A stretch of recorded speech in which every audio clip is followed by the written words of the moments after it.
लंगडे पांगडे आंधळे खुले सर्व या दिव्यांगांना सुद्धा आज शेतकरी तर सोडून द्या, ज्या समाजातला अतिशय दीन दुबळा वर्ग आहे, जो वर्ग आहे या ठिकाणी आपण जे पाहतात की काठी घेऊन हे सगळे लंगडे पांगडे आंधळे खुले सर्व या दिव्यांगांना सुद्धा आज महाराष्ट्राची चिंता व्यक्त म्हणजे चिंता करावी लागायली की महाराष्ट्र कुठल्या दिशेने चाललाय, हे सरकार कोणचं आहे.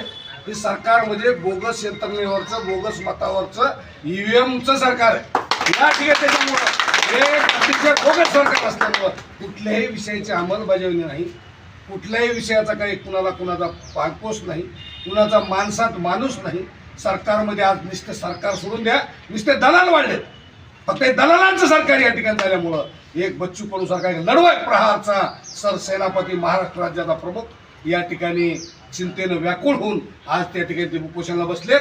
आणि जर मायबाप जनतेला मी विनंती करू